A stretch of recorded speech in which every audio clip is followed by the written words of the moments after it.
Boy, oh boy, what a match we have witnessed this morning. An absolute thriller. We've seen everything. We've seen drama, we've seen action, we've seen emotion, we have seen the rain.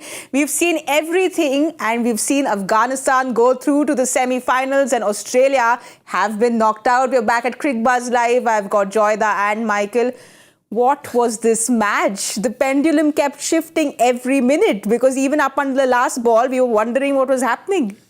Two balls before the match actually ended. Bangladesh were ahead. And there was if you remember, there was a cotton ball which he put down at that point in time. And that would have changed the match. And he must have thought that I might have just lost the match for my team. He gets a wicket, gets another wicket, and the complete match changes. It's just, I mean, they were that close to being eliminated. And the rain gods came and then went away. You know, it's the just rain one of gods those added that drama, Michael, because they saw what happened in the ODI World Cup. They said that, okay, we need to support the team that went so close in the ODI World Cup but couldn't make it to the semis. Yeah, drama. I mean, they brought so much expertise throughout the World Cup, but they were panicking. Afghanistan really had a panic on there. I mean, I think Gulbadin's just made his doctor millions. Whoever his doctor, it's a miracle cure. Whoever his doctor is, he's got an injection or a tablet that can cure anything, because I've never seen a bowler get a wicket 25 minutes having been shot. I think it's a remarkable turnaround. Just added to the drama. Bangladesh, when they went ahead of the rate, as Joey was saying, 2 balls before they lost the game, the rain started. I'd have loved to have seen Little Das go down with his leg as well, just to add more drama to it. But let's be honest, Afghanistan, they deserve to be in the semi-finals with the way that they've played throughout the tournament. They've had a little bit of a wobble on there, and I think South Africa will be watching that and thinking, OK, that's how you play when the pressure's really on. But they deserve to be in the semi-finals. Well, we'll get to all the action, drama, acting, but let's have a look at the summary quickly, because there was so much that happened that Afghanistan have won by 8 runs with the DLS, thanks to the rain coming in and out. Rashid Khan, just look at those figures in the big match. He comes in again, gets 4 for 23 in his 4, and Liton Das got 54, but Rashid, Joyda, 19 runs, those 3 sixes made the difference. Absolutely. I mean, that's how crucial those were. And I remember Michael calling it then itself, that these are the difference makers. These are the crucial runs. And as you see, they fell short by just 8 runs? Yes. And that's the difference. And then 4 wickets, absolutely. Bowling under pressure, captaining. He was absolutely superb today. There's no doubt at all. I mean, and this is a historic day for, Afghan cricket. And what's the last time something this big has happened? Perhaps Kenya reaching the semi-finals in 2003. 21 years since we've seen such a, situation in world cricket. People thought they were the dark horses, but for them to go through instead of Australia is such a big moment in international cricket. But Michael, these are the days you want your big guns to step up, and Rashid sure stepped up today. Yeah, magnificent. I mean, again, it started with the batting hand. That 19 off 10 was really what triggered it. I don't think it was obviously a big score, but it got them just beyond around par. I actually thought Bangladesh batted on the pitch when it was playing OK. I thought Afghanistan, when they were batting, the pitch was doing all sorts. It was flying, it was up, ball keeping low, the ball was spinning. When Bangladesh went out to bat, there was a bit of rain. It obviously gave it a little bit of fizz. Not easy for the spinners to hold on to the ball, not easy for the slow balls to kind of grip into the surface, the skidding on. And when you look at Liton Das's 54 not out, and Bangladesh have got, 105 runs, the rest of the batting was atrocious. It really was. I mean, some of those shots, when you've got a player not out at the other end, the method when you're not chasing a huge score is you just give him one. And some of those, I mean, the lap slog, first ball to Rashid Khan, the pull shot from Taskin down the back end when Litton's in, and they've just started to create a partnership. Some really, I guess it sums up Bangladesh's cricket over the last few years. They just don't know how to win close games of cricket. They don't have the mindset and the thought process to get them over the line. But great story for the game that Afghanistan, I mean, you just say it again, Afghanistan are in the semi-finals. It's a remarkable story. But Joyda, you don't give Rashid an inch, and today Bangladesh gave him kilometers, because he's somebody who will just completely demolish a side. And we look at the batting card here. He finished that middle order. He, like Michael said, a few unnecessary shots, but once you give that to Rashid, he'll claw in. No, absolutely. I mean, Shomo Sharkat, Taurid Hussain, Mahmudullah, Rashid Hussain. That's it. And especially Rashid Hussain, what was he doing? First ball, he tries to swing across the line. And what was he trying? Against Rashid Khan, a bowler of that quality. And I think that's what it is, holding yourself. I think Michael's absolutely right. This is like both of them were very unsure. They were like two punch-drunk boxers. Neither of them, can't, land the final blow. And one managed to stay on his feet, the other just collapsed at the end. I mean, that's literally what it was. And those two balls here and there could have changed the match. But that's my point, that you start looking at those things and you start wondering, last 2 overs, does Litton then farm strike? Does he turn around and say, I'm not going to take the single of the first ball? Because what was it? It was 12 of 12 balls, 11 of 11 balls. Could he have farmed the strike? Could he have played that situation better when it came down that close? Could the batter at the other end have just stopped and run? And tip and run? They could have got away with it. So there are a whole lot of situations out there you think about, saying that perhaps both teams didn't completely think out the situation at the end. It was a team that made more mistakes that lost, rather than the team doing better, making better plays, winning. Well, we'll get to Bangladesh's batting and the mistakes they made. But Michael, like you said, Afghanistan deserves to be in the semis. And another man who's contributed greatly is Naveen-ul-Haq. We saw what he did against Australia. Again today, kept his cool and managed to do what he needed to for his team. Yeah, I mean, he's a wonderful bowler. He's got all the skill sets. There you go, 4 wickets for 26. His economy on a pitch that had a little bit there for him was quite high, but it's those 4 wickets and the 12. Under pressure. Yeah, under pressure. Yeah. Look, I think the bowling attack for Afghanistan on these wickets is tremendous. I really do. I did see a bit of panic in the field, though. There was a little bit of panic. I saw a lot of panic in the dugout. I saw a lot of coaches kind of looking at each other, bringing on information. But it means so much, and you can understand why they're in that kind of position. I mean, again, Afghanistan are in the semi-final, and it's an incredible story. You only have to go back 2 or 3 years ago, and if you'd have said that Afghanistan would have reached a World Cup semi-final, someone would have said, no chance. You've got, you're dreaming. But they've got a group of players, and I must say, Rashid Khan, even though he's on the boundary, and I don't mind captains in T20 cricket fielding in the back. If you're one of the best fielders for being on the boundary, go and field on the boundary. You can easily operate the team from out there, and I thought Rashid Khan got his decisions right. He obviously stepped up with the ball himself. He's a world-class bowler, but he kind of just manoeuvred his team. You could see he was calm. Yes. Even though a few of them in the field, they weren't calm. Yes. The one, I reckon, of all the coaches, of all the players, the one calm player and person was Rashid Khan, the captain. Well, you know how important this and how much this means to them, Joyda. They have lifted Rashid up on the shoulders. Players have teared up. They have the flag wrapped around them. We could see how much this meant to them, especially Noor when it was an umpire's call the leg before. I almost felt like he's going to start crying there. But it's just so beautiful, this story. Yeah, it's an amazing story. And that's what as I said, if you look Kenya, this happens once in 20 odd years. It happens once in 2 decades that you have a result like this. And I think the way they came so close in Mumbai in 23 to beating them, to reaching the semi-finals, to having an opportunity to reach the World Cup 50 over semi-finals, they had a great opportunity and it didn't happen. And then to come back here to play that last match in a situation. And look, that's the thing. They reached this situation because they beat Australia. Yes. It's not like 2003 where Kenya had other results going their way. They beat Australia. They deserve to be here. They beat Bangladesh.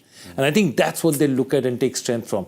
We didn't get results going. They hammered New Zealand. Yes. So they've beaten teams. They've beaten good teams to get here. And that's so important. Well, I think Michael has said this 3 times that Afghanistan are in the semis. We have to let this sink in. You've said this 2 times. I think we need to keep saying this to each other because last year we saw Glenn Maxwell kind of limp his way but get it the game for Australia. Today we saw Gulbadin limp a little bit but he got the game for his team. And they've got that Q next to their name. Very, very happy Afghanistan and... I can see that smile on your face, Michael. Well, I just know the spirit of cricket conversation will be doing the rounds over the next 24 hours, but I thought it was a bit of comedy gold, to be honest.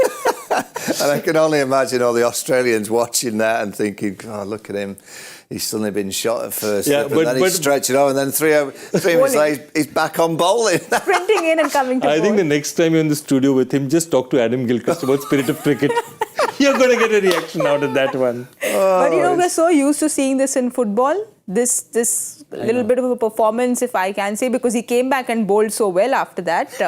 So it's just a rarity in As I cricket. said, I've just said it on the medium, social media as well. I've seen Ramsay Brothers films. I've seen some desperately bad acting. Yes. But that's the worst I've seen. Well, it can happen. And at St. Vincent, it's very warm. You can get cramp, and it can hit you hard. But it, 10 minutes. sometimes it only hits you for a few 10 minutes, and then yes. you're back. You're all right. Yes, like Just a you bit said, of that. I think they have the some injection. pickle. I think they have pickle juice, something like that. Something, maybe a bit of rum on the islands. And you Nice. should have seen the agony in his face when they're carrying him not 5 minutes later, shutting up. Well, this is some joke and laughter, but I don't think Australia is going to be seeing the joke and laughter in that points table. As they say, Naveen-ul-Haq for man of the match. Gulbadin for the Oscar. Oscar of the game today. But Michael, I see your smile for more than many reasons there. Do you want to elaborate? Because there's a certain Australia there who doesn't have a Q next to their name. Well, the reason why Australia aren't through is that they didn't beat Afghanistan. If they'd have beaten Afghanistan, they'd have been through to the semi-finals pretty much, and they had an opportunity to beat India yesterday as well in that chase. I thought they were getting quite close. So the Aussies won't make up excuses. They'll just say that in the Super 8s, in the initial part of the World Cup, they played well, but when it really mattered in the Super 8s, they didn't bring their A game. So it's one of those kind of competitions. If you don't bring your A game at this stage, you're pretty much on the way home. Did they not get their A team as well? Because we were speaking to Gilly the other day and he said that he was very surprised that Stark didn't play against Afghanistan. Yeah, I think that Stark decision has cost them, that Agar versus Stark decision has cost them. But he's absolutely right. Australia would back themselves under 9 times out of 10 with having 2 games like that, Afghanistan and India, to win at least one of them. And that's what they need. Yes. They just needed to win one of those 2 games and they're through. And they couldn't do it. So absolutely, you can't blame run rate, NRR, points. Gulbadin. Yeah. No, perhaps that BBL offer is not There will be a forthcoming. few in England going, the Yes. Johnny Bairstow run out. It's coming back. That's what they'll be saying in England. But no, the Aussies just didn't play well enough in the Super 8s. Well, besides the Aussies, it's the end of the road for Bangladesh as well. Joyda, we know they have a lot of passionate fans. They'll be very disappointed with their campaign this World Cup. They'll be disappointed, but I mean, that's the truth. We've been talking about it for a while. Some hard decisions have to be taken in Bangladesh cricket. I think the one thing that they have got right is they have a bowling attack now, which travels. Before this, they had good bowling attacks, but they weren't traveling outside. I think now with the likes of Mustafizur, Tanzid, what you have with your bowlers, very, very impressed by Rashad Hussain. You've got players who can bowl anywhere. Now you just need a batting unit that threatens anywhere else in the world, and they're just not getting that consistency. Litton played beautifully today, but Litton, Taurid Rida has given you something, Litton's given you a little bit. Nobody else has given you anything of note. I do think, the chase, if it was just, you've got to win in 20 overs, on that way, I think Bangladesh would have won that game. The fact that they had to try and get it in 12.1, they had to take a huge amount of risks up front. They lost a few wickets. You look at that, they lost 5 wickets inside the first 10 because they were really going for it, and they had to try and get that win in 12.1 overs. I think on that pitch, to be fair to Bangladesh, I thought the bowling and fielding was excellent. And if they were asked to chase that in 20 overs today, I think they'd have chased that down. I think they got that score. But we were watching the game and we were discussing, is it kind of slowed down a little bit for fans when you know that in 12.1 there was that possibility? I think it was 25 balls, they needed 51 runs, and in T20 cricket it's pretty doable. Suddenly that Noor over, which was beautiful, but did you feel they should have attempted it a little more at that point? I think they took risks, but they took risks at the wrong time. It didn't work out, and that's always happens. You're going to say, I'm going to take down this bowler, and perhaps somebody like a Noor is more difficult to take down because you're not used to him. So they tried it on somebody else, and they tried it on Rashid, who they've seen a little bit more of, and it didn't come off. And that's precisely the point, that when you start taking risks, as he said, if you're going at it and saying it's 20 overs, they cream this chase. But for the sake of their fans, had they won it in 20 overs, imagine they'd won it in 17. Yes. They would have been slaughtered back home for not trying to do it in 12. I must admit, it's the loudest I've heard the production team when Bangladesh were hitting a few boundaries. They were going nuts in the office. Well, they've had an all-nighter, so I think they had other reasons why they were celebrating. But for Bangladeshi fans, they celebrated for Rashid Hussain with the ball and Litun Das with the bat. Was very impressive, Michael. But were you surprised that he was giving the strike away, not keeping the strike? Was that surprising? I don't think you can point the finger at Litun Das. I thought he played a blinder. You know, he was the only player really that stood up, and you look at that, 54 in 49 balls where everyone else was falling around him. I guess when you get to a stage at the back end when you're down to numbers 10 and 11, you want to try and hold as much as the strike as possible. But you know, when you see those runs coming down, and every single is a big run, I think what he was trying to do is get to the next over. You know, and losing 2 in that over, obviously saw the game. I think he was trying to get it to around 8.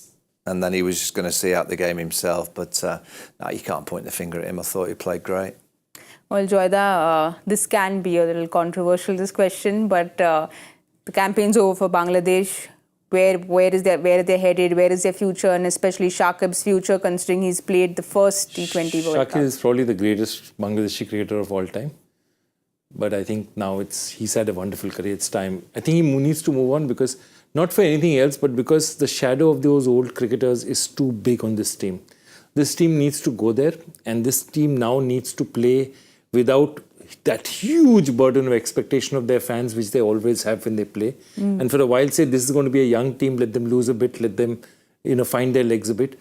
But they need to do that, because this team is just not optimized to play 20-over cricket the way it's meant to be played. No, not enough power hitters, not enough up front. And every time that, as I keep saying, every time they try a kid out and he's doing well, one or two things go wrong and immediately they bring back a veteran.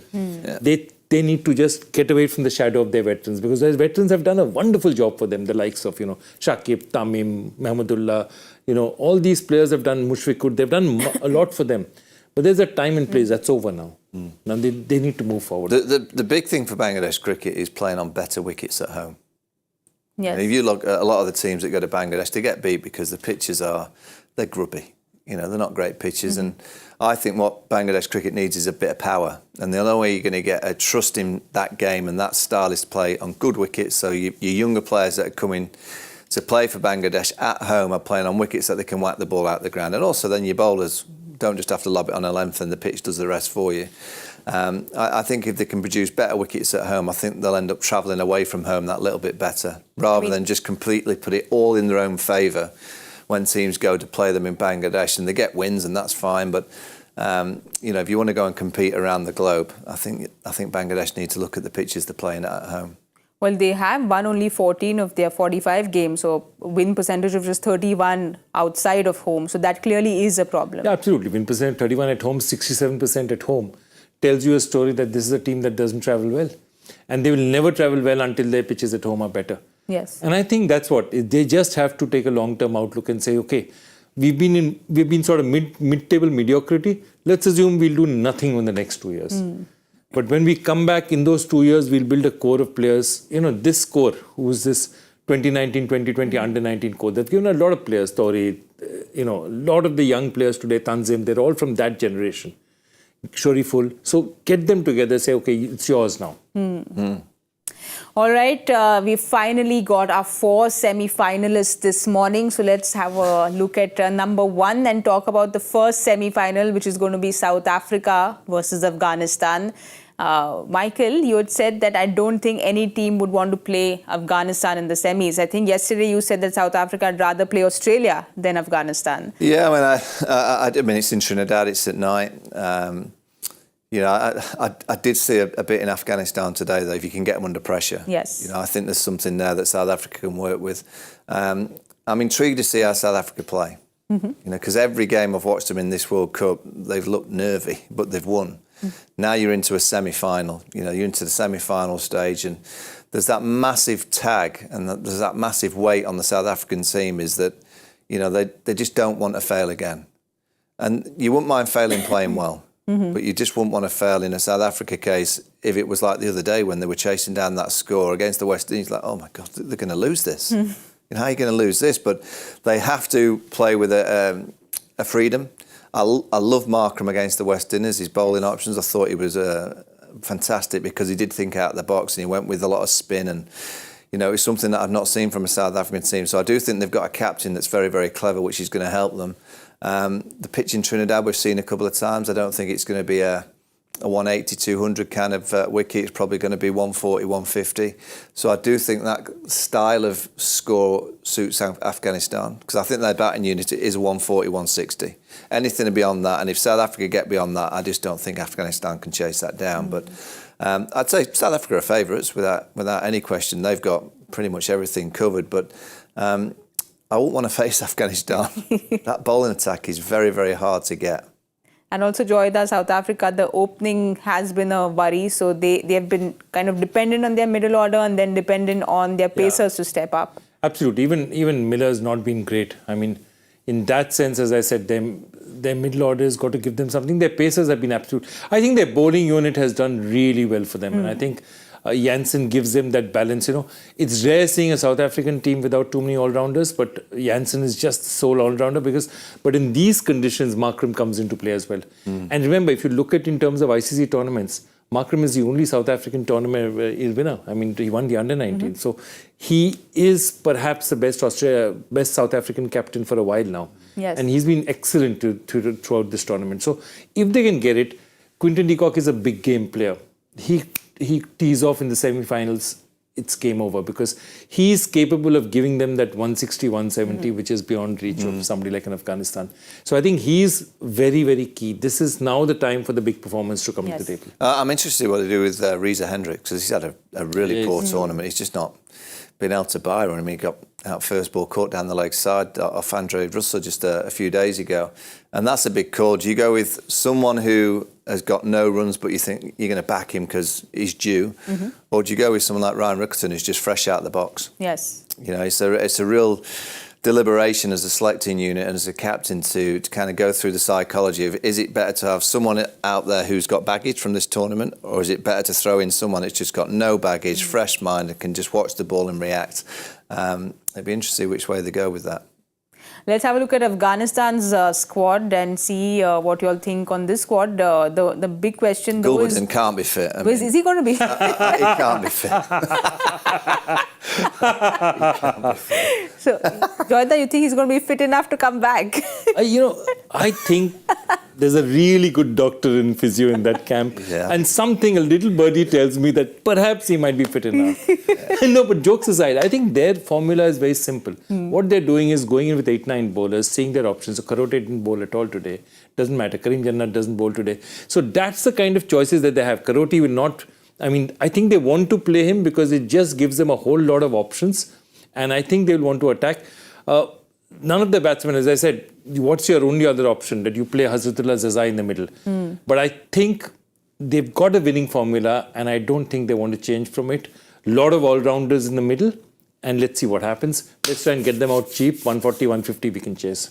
But Michael, on a serious note, we saw Gurbaz limping after he got hit on the knee. That will be a serious blow for Afghanistan because we've seen what the top order has done for them. So they need Gurbaz 100% fit. Absolutely. I mean, that opening partnership has been the story of the opening partnership throughout the World Cup. They're the only really consistent pair of the whole World Cup that's got their team off to a decent start. It's not always been a flying start, but it's always been a consistent start. Yeah, he'll have to be fit. I mean, they've got the best doctor in the world, so he'll be fit. Absolutely fine. Well, whatever injection Gulbadin got, they need Gurbaz to get that as well. But your players to watch out for? For me, again, I think Klaasen is just such an important part of this, and especially on surfaces that are slower, his ability to hit spin makes him so important, especially when you're going to play against the right of Noor Mohammad and Rashid Khan. So me, Klaasen on this side, and the other side, it has to be Rashid Khan because he's just such an inspirational figure for his team. Yeah, I mean, I'll go Rashid Khan, absolutely. He'll have to have a day out. That kind of matchup with Henrik Klaasen is going to be fascinating, but I just think Quinton de Kock. I think Quinton de Kock, if he fires, I think he fires South Africa into the final. Well, you said South Africa were the favourites. Do you still stick to that, or has that changed? In the semi? Oh, I think South Africa are favourites, yeah. For you, Joyda? I think they're favourites as well. Because I think, Afghanistan's done a lot, but still I think South Africa are favourites. In terms of the overall talent, especially I think the bowling units match up pretty decently, with perhaps even Afghanistan having a little bit of edge. But I think batting-wise, if you go beyond the openers, I think South Africa have a far more complete middle order. All right, and then next up, the big one is India versus England. This is the semi-final 2 at Guyana. Michael, all yours. But we're seeing a repeat of...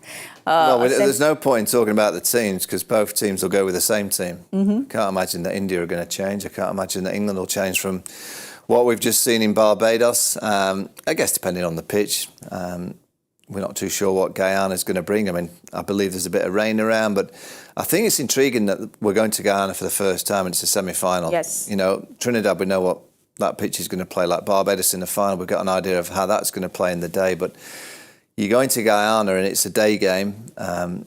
You know, generally when teams aren't sure, they like to bowl first and chase. It might be one of those kind of days, but it also might be a day in Guyana. I've seen many Guyana wickets in the past where they're slow, they're low, they spin, and you'd want runs on the board. So I do think the captains have got quite a cheeky decision to make at the toss because they won't really have an idea of how the pitch is going to play.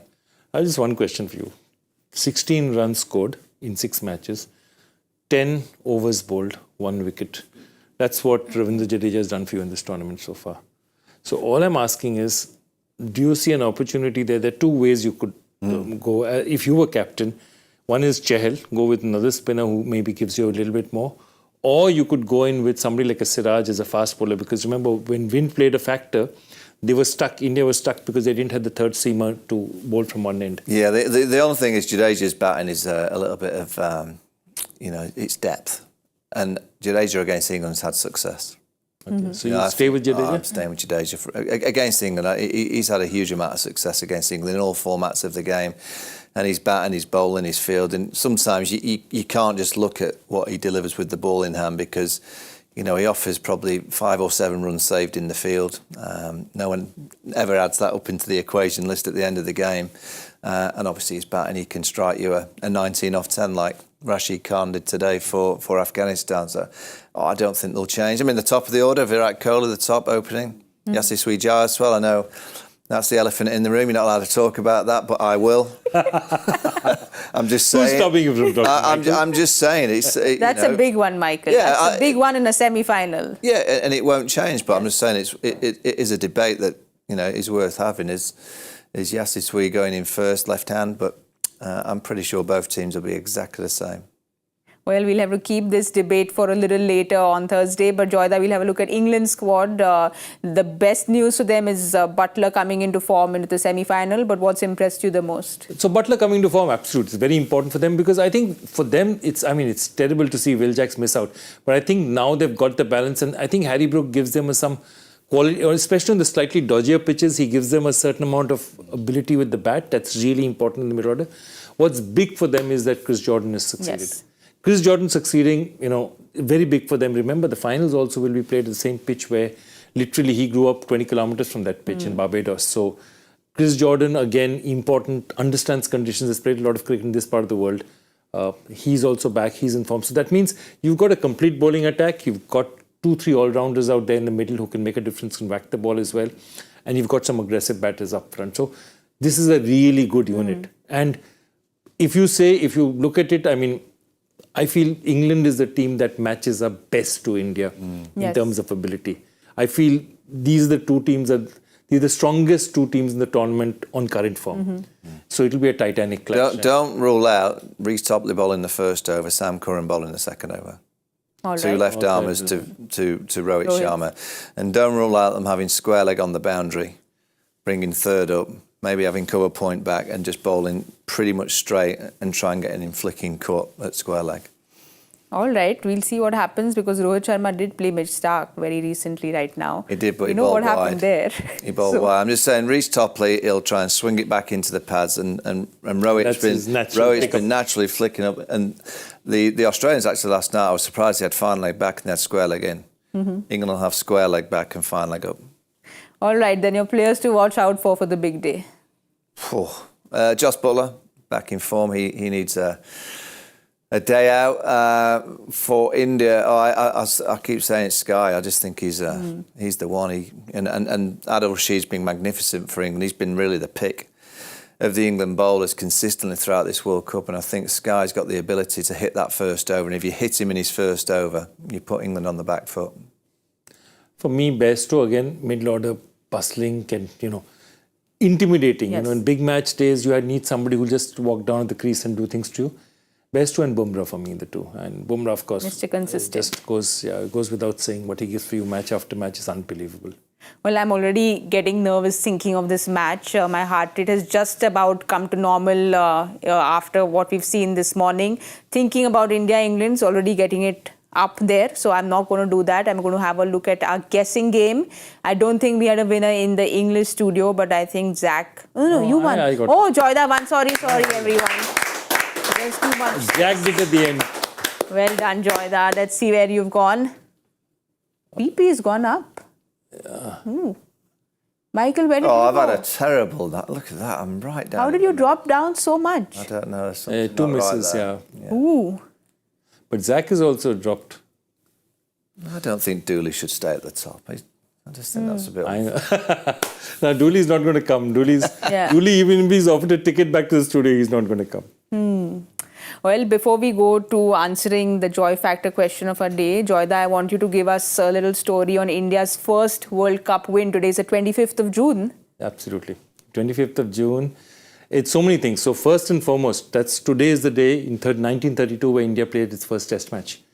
It's also the day we won at Lord's. And the crazy story about Lord's is I have a friend who's written this absolutely wonderful counter history of what would have happened had Balwinder Sandhu's ball not swung that much and taken Gordon Greenwich's off stump off. Hockey would have still been India's national game. Cricket would still be played. The Prudential Cup would be played again in England in 1996 and 1999. And maybe whole of world cricket would have changed. So it's a great story. And for all the people who have watched the match on that day, and I was one of the people out in the streets and dancing in 1983, 25th June, it's the first day we got our national pride back, perhaps after 47. Everything that in Indian cricket stands for today started from that day. Yes. Because remember, the other story is also there, which is that one of our senior board members was denied 2 tickets. And they said that, if they can deny us tickets, we can do a World Cup in India. Yes. The next World Cup came to India. So many things changed for that one World Cup win. It's unbelievable. Michael, do you have any of your first World Cup memories? This one clearly is very special for Joyda. World Cup 92 in Australia? Yep. I was studying actually at college, and I was missing all my lessons to watch England.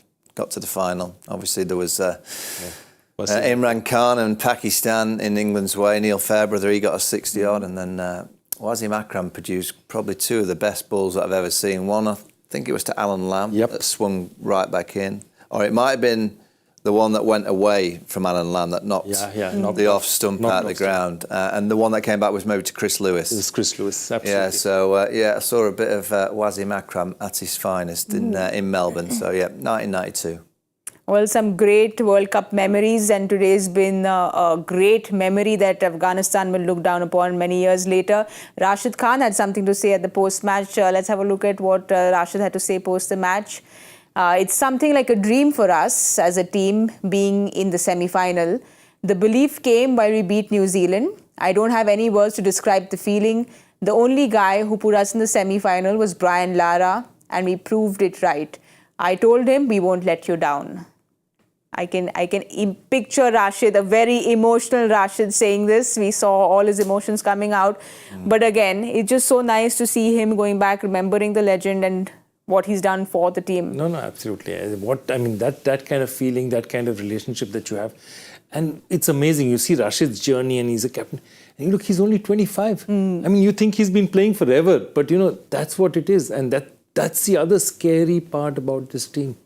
That for all the cricket that they've, reached the semi-finals and all, this is very young team. Other than Nabi, it's a very, very young team. They're all coming into their prime. Yes. And that means they're going to be a scary force in world cricket, not just now, for the next 5 to 10 years. Well, you look at the next T20 World Cup in Sri Lanka and... So it surfaces like that, yeah. Yes. Very similar. All right, it's now the last bit of business left before we say goodbye. Let's have a look at Mr. Joy Bhattacharya's question of the I'm day. sure nobody was up this early in the morning to answer this. And I won't be surprised, Joy. okay, which country cricketer made his T20 international debut in a match where his elder brother was playing alongside 3 other players whose brothers had also played international cricket? And the players Mitch Marsh. Oh, I think Michael had a guess, but... Yes, Michael, yeah, I think. Well, I said the Flowers, but Yeah, yes. I was close. They were brothers. So yeah, so it's Mitch Marsh, Sean Marsh was playing, David Hussey was playing, and James Patterson, whose brother Darren Patterson, when James Patterson has played for Australia, his brother Darren has played 1 test for England under Michael Vaughan's Under captaincy. Michael. And Morne Morkel was playing, whose brother Albies, of course, also played international cricket. Let's Nobody could see have got who this. surprised Joyda this morning and who was up to answer his question. Nobody, please. Wow. Oh, congratulations, Paris. I mean, to think of stuff like this is not that difficult. At but to 6 answer a.m. it at at 6:30 in the 5:45 morning, a.m. Yes. To answer it at 6 in the morning is... Paras, we like your enthusiasm and dedication to answering Joy Bhattacharya's question. But I think that's that for now. It's been a long night for everyone here at Cricbuzz, and we have a day to go. But thank you so much, Michael, for all the entertainment. Thank you. Can't Joyda wait for the semi-final. We'll be back for the semi-final, Michael. I'll be here. You'll be there. Looking forward to that. India fans, get ready. I hope Gilly's there with you because that should be interesting. Oh, I don't think... No, I don't think that Gilly's gone home. Zach, Gilly's gone home with his team. Ouch. He didn't let that go. He didn't let that go at all. But Joyda, thank you so much all through the IPL and the World Cup. It's been a whole lot of fun. It's been a long one and a whole lot of fun. Absolutely. Thank you It's been an so absolute blast. much. We will see you very soon and we'll be getting in all your messages through the semi-finals. For all of you who are up and about and watching us at 5:30 a.m., big game. It's the semi-finals. So do join us at 5:30. We'll be there. That's all for now. I'm not going to say good night because I know it's still 10:30 in the morning. So have a great day. We'll see you at 5:30 in the morning.